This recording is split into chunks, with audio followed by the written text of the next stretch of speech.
It's Friday, the 1st of August. Oh, well, would you look at that? We've made it to the start of yet another month. And if it's August, well, can holiday Christmas music be far off? I think not. Welcome to the President's Daily Brief. I'm Mike Baker, your eyes and ears on the world stage. All right, let's get briefed. First up, Russia's summer offensive against Ukraine intensifies as Moscow's forces attempt to take control over the entire eastern Donetsk region. Now, the advances come as a Russian airstrike killed more than a dozen civilians and wounded hundreds in Kyiv on Thursday. Now, I don't want to sound negative, but that airstrike might be yet another indication that Putin doesn't plan on capitulating to President Trump's August 8th ceasefire deadline. But that's just me being churlish. Later in the show, we'll look at surprising yet not surprising revelations from newly declassified intelligence documents, which show that Hillary Clinton, remember her, plotted with members of the DNC and George Soros' Open Society Foundation, he is everywhere, isn't he, to foster and push the Trump-Russia collusion narrative. Plus, an alarming new report warns that the mullahs of Iran are stepping up efforts to carry out attacks against Jewish targets across Europe, while intensifying their persecution of religious minorities within the Islamic regime. And in today's Back of the Brief, we turn to Syria, where U.S. military forces recently took out a senior leader of the Islamic State, ISIS, and two other ISIS insurgents in a ground raid. But first, today's PDB Spotlight. Russia's summer offensive against Ukraine is gaining momentum as Moscow's forces reportedly capture a key town in eastern Ukraine and close in on one of the last major cities in the Donetsk region still held by Kyiv. Officials with the Russian Defense Ministry claimed Thursday that their troops had taken control of the town of Chasiv after nearly 18 months of intensive fighting in the surrounding area. The Kremlin published drone footage showing Russian soldiers occupying parts of the town, saying more than 4,200 buildings and structures had been cleared and 50 Ukrainian troops had been taken prisoner. That's according to a report from CNN. The Ukrainian military later confirmed the presence of Russian soldiers in parts of the eastern Ukrainian town, but denied that it had fallen to the Putin regime, calling the Kremlin's claims propaganda. Still, Deep State, that's a Ukrainian open-source mapping site, published footage of Russian troops planting flags in two neighborhoods, signaling Ukrainian forces had indeed been pushed back. If Russia's alleged capture of the town is confirmed, it would represent a major strategic blow for Kyiv. The town, which is located on relatively high ground, has long served as a regrouping point and forward artillery base for the Ukrainian army. Russia has regarded it as one of Ukraine's best defended strongholds, given its elevated geography and rough terrain. Its capture would advance Russia's slow and bloody effort to encircle Ukraine's fortress belt of cities in the eastern Donetsk region, removing a key obstacle that's prevented their army from pushing westward. Meanwhile, Ukrainian forces are sounding the alarm on Russia's efforts to consolidate control of the entire Donetsk region, as their forces move toward the city of Pokrovsk, a crucial logistics hub that connects several key cities in Ukraine's eastern defensive arc. Russian troops have been steadily advancing on the city from the north, the east, and south, using small infantry groups and drone surveillance to stretch the Ukrainian forces thin. Moscow has also been sending sabotage and reconnaissance groups into the southern portion of the city, seizing on vulnerabilities left in the defensive perimeter by depleted Ukrainian military units. Ukrainian military analyst Ivan Stupak told the Moscow Times that Russia's overwhelming numerical advantage, coupled with Ukraine's manpower shortage and the extensive length of the current front lines, have caused the situation near Pokrovsk to rapidly deteriorate over the past month. While the Russian military has been trying unsuccessfully to capture the city for more than a year, Stupak predicts that they may finally break through Ukraine's weakened defenses. The analyst warned, quote, "I believe the city will likely be abandoned within 60 days. If the city does eventually fall, Russia would be able to cut off one of the Ukrainian military's main supply routes in the region and take effective control over nearly the entire Donetsk region. And that's a primary objective for Moscow ever since the war began. Well, the war began when they invaded Ukraine. Ever since their invasion, let's put it that way. The advances come as Russia unleashed a massive wave of missiles and drones on Kyiv early Thursday morning, killing at least 16 civilians, including 2 children, and wounding more than 150 others. Of the injured, Ukrainian President Zelensky said 16 were children. That's the highest number to be wounded in a Russian attack since the invasion began. Zelensky said the attack, which involved more than 300 drones and 8 missiles, was, quote, extremely insidious and deliberately calculated to overload the air defense system. He added, quote, today the world has once again seen Russia's response to our desire for peace. Therefore, peace without strength is impossible, end quote. Now, the latest strike fell on the same day that the Trump administration told the UN Security Council that the Kremlin has until August 8th to make a deal with Kyiv to end the war or face new sanctions and tariffs on their oil exports.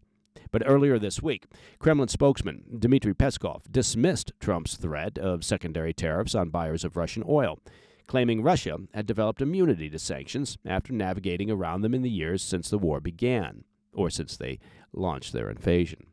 Peskov said, quote, we have been living under a huge number of sanctions for quite a long time. Our economy operates under a huge number of restrictions. Therefore, of course, we have already developed a certain immunity in this regard. A spokesman for the Russian Foreign Ministry echoed those sentiments, brushing off the threat of new sanctions as, quote, routine, saying the U.S. and Europe fail to understand that such measures have little impact on Russia's wartime economy and end up doing more damage to Western economic interests. The spokesman said, quote, we are responding and taking measures to counteract all of this or even turn it to our own advantage, end quote. Now, given Russia's battlefield gains, however slow and costly they may be, and the current rhetoric coming out of the Kremlin, it's hard to picture or imagine a scenario where Putin decides to agree to a ceasefire before Trump's deadline. As long as China and India, in particular, are willing to circumvent energy sanctions and continue purchasing Russian oil and gas at, well, attractive discounts, there's little chance that Russia will capitulate.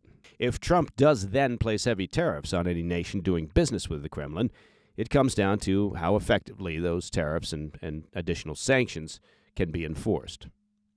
All right, after the break, declassified documents show Hillary Clinton plotted with members of the DNC, George Soros Open Society Foundation, and individuals at the highest levels of government to create and elevate the Trump-Russia collusion narrative. Now, whether the Republicans can succinctly make their case without going off topic and whether anyone outside their base cares, well, that remains to be seen. Plus, the mullahs of Iran intensify their persecution of religious minorities. I'd put my surprised face on, except I'm not remotely surprised. And the mullahs in their IRGC step up efforts to carry out attacks against Jewish targets across Europe. Again, I can't even pretend to be surprised. Those stories when we come back. Hey, Mike Baker here. Well, I don't need to tell you this, but I'm about to, right? We are deep into the dog days of summer, right? When it's too hot to think or do just about anything. But it's never too hot to grill, right? You see what I did there? A smooth segue into a Tri-Tails beef ad, because Tri-Tails produces some of the greatest beef that you'll ever throw on your grill. Look, it's an amazing company, a fifth-generation family-run Texas ranch delivering great-tasting beef straight from their place to your doorstep. And by visiting trybeef.com/PDB, Tri-Tails Beef is helping you push through the summer heat with a freezer full of pasture-raised, grain-finished Black Angus beef. It's amazing. I guarantee it. Look, order now and get 2 free flat iron steaks with your order. It's real beef, real ranchers, no middlemen. That's trybeef.com/PDB. Welcome back to the PDB. A newly declassified intelligence file reveals that Hillary Clinton approved plans to kneecap then-candidate Donald Trump with fabricated ties to Russia during the 2016 election. Republicans are calling this one of the most egregious political scandals in U.S. history, and, well, there have been a few, frankly. The revelation comes from an intelligence annex attached to former Special Counsel John Durham's 2023 report, recently declassified by the Senate Judiciary Committee. It details how Clinton, in July of 2016, greenlit a proposal from then Foreign Policy Advisor Julianne Smith to deflect attention from Clinton's own email scandal by manufacturing a media frenzy linking Trump to Moscow. According to a tranche of emails allegedly pilfered by Russian hackers from George Soros' Open Society Foundation, Smith called for a prolonged effort to, quote, demonize Putin and Trump and spark what she hoped would be a media firestorm. A classic covert action campaign. Another exchange contained in the declassified material confirmed Clinton's personal approval of the scheme, noting that the plan would help shift public focus away from her legal troubles, especially if the effort goes, quote, to the highest level. But the fire wasn't expected to spread on its own. Open Society executive Leonard Bernardo suggested that the FBI would, quote, put more oil into the fire, signaling that the campaign anticipated help from the highest levels of federal law enforcement to give the hoax some teeth, or at least the veneer of law enforcement approval. To bolster the claims, the Clinton team planned to lean on cybersecurity firms CrowdStrike and ThreatConnect, both known for close ties to the intelligence community, to feed the story to reporters, despite knowing that there was no hard evidence to back it up. But this wasn't just a simple disinformation media campaign. Then CIA Director John Brennan personally briefed then-President Obama, Vice President Joe Biden, FBI Director James Comey, and Attorney General Loretta Lynch on Clinton's plan. Brennan's now declassified notes referred to a, quote, plan to vilify Trump by stirring up a scandal claiming interference by the Russian security service, end quote. Shortly thereafter, the FBI opened up Crossfire Hurricane, a now discredited counterintelligence probe into the Trump campaign that leaned heavily on the Steele dossier. That was a Clinton DNC-funded opposition file riddled with inaccuracies. And when I say riddled with inaccuracies, it was basically a binder full of crap. Despite internal doubts about the dossier's veracity, it was used to justify Foreign Intelligence Surveillance Act warrants to surveil Trump campaign staff. A separate CIA memo passed to Comey and counterintelligence official Peter Strzok, remember him, explicitly cited Clinton's authorization of the plan as the basis for launching the investigation. The newly declassified Durham Annex concludes that the Clinton campaign, quote, wanted or expected federal agencies to, quote, aid that effort, effectively using the credibility of the U.S. government to breathe life into a politically useful fabrication. Durham concluded Smith was, quote, at a minimum playing a role, and determined the emails were, quote, likely authentic, based on corroboration by both the CIA and the FBI. U.S. intelligence analysts assessed that the messages in question were not disinformation and likely originated from legitimate foreign sources with access to real material.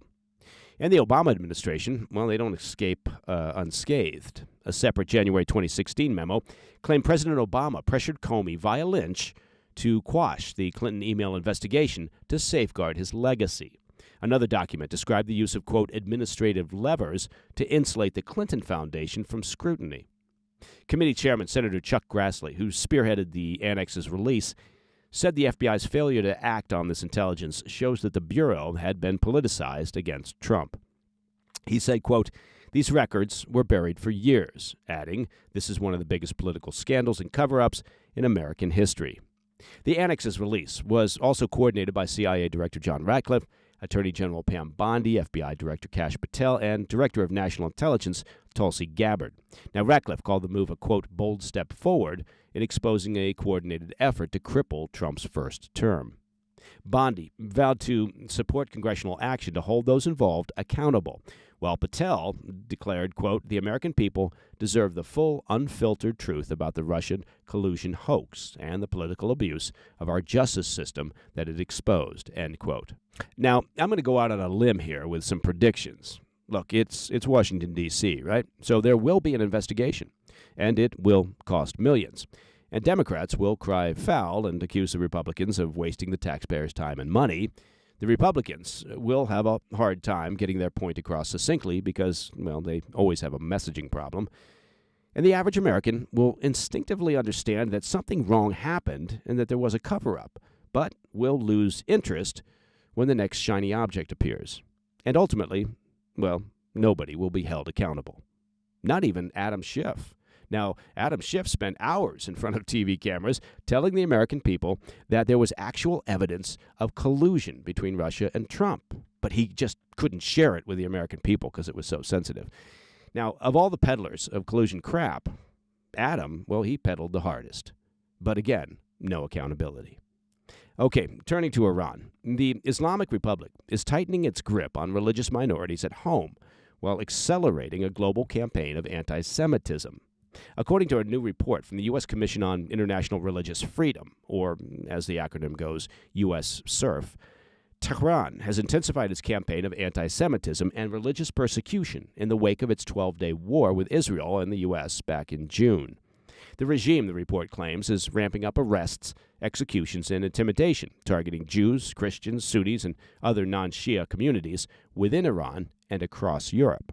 The document, released this week, paints a damning portrait of a battered regime that's relying on proxies, propaganda, and sheer brutality to silence dissent and erase religious plurality. The crackdown, U.S. SURF warns, is not a one-off. It's the latest escalation in a years-long pattern of religious repression that intensified after the 2022 death of Mahsa Amini in police custody, who, as some of our listeners may recall, was arrested for allegedly violating Iran's mandatory hijab law. Yeah, she showed her hair, and for that, the mullahs' religious police killed her. Her death triggered widespread national unrest, and since then, regime authorities have executed at least 480 people under religiously charged accusations. Those charges include, quote, waging war against God and, quote, corruption on earth. And Tehran isn't slowing down. In the aftermath of the June conflict, Iran's judiciary issued fresh directives to fast-track religiously charged prosecutions and ratchet up punishments for those suspected of collaborating with the West. Christians in the country are denied medical care, with pastors being jailed under, quote, Zionist charges. And Sunni and Sufi Muslims are subjected to arbitrary detention or even execution for merely speaking out against the regime's brutality. Women continue to be flogged or jailed for defying the hijab law, which is now enforced with an expanding arsenal of surveillance tools and public shaming tactics. Yeah, you wouldn't want that hair showing. Iran's Jewish population of an estimated 8,500 is also increasingly marginalized. Synagogues are monitored. So-called, quote, Jews-only polling stations are reportedly used to intimidate voters to influence election outcomes, and Holocaust denial is openly promoted. State media and hardline clerics routinely describe Jews as, quote, subhuman, deviant infidels. And earlier this year, operatives tied to Hezbollah and the IRGC-affiliated Basij militia reportedly attempted to intimidate worshippers outside Jewish religious sites. And, as you might suspect, legal recourse is, well, practically non-existent. And by that I mean it's non-existent. Many religious minorities are denied basic protections, tortured or imprisoned under sweeping national security laws that criminalize dissent in the vaguest terms possible. That hatred hasn't stayed inside Iran's borders. According to the report, Tehran has contracted criminal gangs in Europe, including Sweden's chief narcotics trafficking network and the anti-Semitic Rumba network, to surveil and attack Jewish targets across the continent. In January, Iran reportedly paid $200,000 to a Georgian trafficker to assassinate a rabbi in Azerbaijan. That was a plot that was ultimately foiled. Weeks later, Danish authorities arrested a man tied to Iranian intelligence for scouting Jewish sites in Germany. And British officials say Iranian operatives have also attempted to activate sleeper cells in the UK to kill Jews. But Tehran's weapons aren't all physical. The Islamic Republic is waging a propaganda war, too, broadcasting Spanish-language anti-Semitic messages across Latin America via Iran's state-run networks. The commission concluded that, quote, the regime remains an egregious violator of freedom of religion or belief. Now, did the commission actually need to study the situation before coming up with that assessment? The U.S. SURF called on the U.S. State Department to maintain Iran's designation as a, quote, country of particular concern. Let me just repeat that. The U.S. SURF called on the U.S. State Department to maintain Iran's designation as a, quote, country of particular concern, and urged international allies to impose further sanctions to support persecuted religious minorities. A country of particular concern. Look, only the State Department could come up with that sort of diplomatic twat waffle to describe the Iranian regime. Okay, coming up next in the back of the brief, U.S. military forces take out a senior leader of the Islamic State and two other ISIS insurgents in a daring ground raid in Syria. I'll be right back. Hey, Mike Baker here. Let's take a brief moment to talk about ways to protect your hard-earned savings. Now, look, I know the personal finance talk isn't everybody's favorite, but it is important to your financial health. One of the smartest ways that you can protect your savings is through diversification. And one way to diversify is with gold from the Birch Gold Group. Look, gold is up some 40% in just the past year alone. And central banks, well, they're buying up record amounts of gold in part due to global instability. Birch Gold Group makes it easy to own physical gold, either in your IRA or, like a lot of folks, just stored safely at home. Text PDB to the number 989-898, and Birch Gold will send you a free information kit on gold. There's no obligation. It's just useful information. With an A-plus rating with the Better Business Bureau and tens of thousands of happy customers, take control of your savings today. Text PDB to the number 989-898. In today's Back of the Brief, I want to bring you some news regarding ISIS operations in Syria that has, well, flown under the radar for the most part. Last Friday, U.S. military forces conducted a rare ground raid in northwestern Syria, targeting senior members of the Islamic State. During the mission, U.S. forces killed senior ISIS leader Zawba Musli al-Hadani, along with his 2 adult sons who held top positions in the terror group. That's according to a report from the New York Times. Officials with the U.S. Central Command said the militants posed a significant threat to U.S. and coalition forces in the region, as well as to Syria's new Islamist government, which has struggled to maintain order among the war-torn country's numerous religious sects. Well, to be fair, that's in part because they supported attacks on the Druze community in southern Syria, so not exactly the moral high ground of inclusivity. CENTCOM provided little other details on that ground operation, but the fact that they chose to conduct a counterterrorism raid rather than an airstrike suggests that the targets were of particularly high value and were likely operating in civilian areas as cover. Analysts noted that the location of the raid may also have contained sensitive intel, like hard drives or cell phones and other data that could help inform future missions. While a counterterrorism raid is inherently riskier, usually involving helicopter-borne special operators, now, Pentagon officials stressed that there were no casualties or injuries to U.S. personnel during the operation. The raid comes after President Trump lifted most of the U.S. economic sanctions on Syria in late June, in the hopes that Syria's new leader, former al-Qaeda member Ahmed al-Sharaa, can stabilize the country. Yeah, we'll see if that happens. A counterterrorism analyst at the security consulting firm Sufan Group told the Times, quote, "Publicizing the raid makes sense, as the U.S. may be eager to highlight the anti-ISIS fight in partnership with Turkey and Syria, in an effort to show the lengths Damascus is going to in order to make tangible changes and accede to U.S. demands," end quote. I don't know if the Sufan Group knows, but that would be called a run-on sentence. Now, it's not clear at this point whether the Syrian government even knew about the raid ahead of time, frankly. It would be an astonishing operational leap of faith if anyone in the new Islamist government or military was briefed ahead of the operation. So I'm not really sure just how much cooperation there was from the new Islamist government in Syria. As we've been tracking here on the PDB, ever since the fall of Bashar al-Assad's regime in December, there has been a resurgence of ISIS activity as the terror group works to exploit Syria's turbulent political transition. In mid-June, an ISIS suicide bomber stormed a Greek Orthodox church service in Damascus, opening fire before detonating his explosive vest and killing at least 25 worshippers. A recent intelligence estimate puts ISIS's total strength at up to 3,000 fighters across Syria and Iraq, including roughly 300 in central Syria, where it's believed to be rebuilding its external operations arm. Another 9,000 fighters and 40,000 ISIS-linked individuals remain in limbo in Syrian detention facilities. In a statement following the raid, General Michael Kurilla, commander of U.S. CENTCOM, said, quote, "We will continue to relentlessly pursue ISIS terrorists wherever they operate. ISIS terrorists are not safe where they sleep, where they operate, and where they hide." He added, quote, "U.S. Central Command is committed to the enduring defeat of ISIS terrorists that threaten the region, our allies, and our homeland," end quote.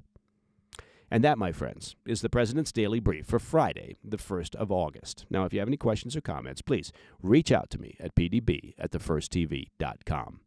And, oh, did I say it's Friday? Well, kids, that must mean that a brand new episode of our weekend show, the PDB Situation Report, is on the launch pad just waiting for liftoff. You can catch it this evening at 10 p.m. on the First TV. And, of course, it will be on our much-loved YouTube channel at President's Daily Brief, and, of course, podcast platforms throughout all of podcast land. Terrific guests as always, excellent insight, informative, thought-provoking, and at times, well, even pithy. And we produce it frankly, with far fewer staff than Stephen Colbert has. So check it out if you get a chance. I'm Mike Baker. I'll be back later today with a PDB Afternoon Bulletin. Until then, well, stay informed, stay safe, stay cool. Hey, thanks for tuning in. If you enjoyed this video, don't forget to hit that like button and leave a comment, a really positive, nice, and kind comment. That would be appreciated. And if you're not already subscribed to our channel, make sure to subscribe and turn on notifications so you don't miss any of our daily updates.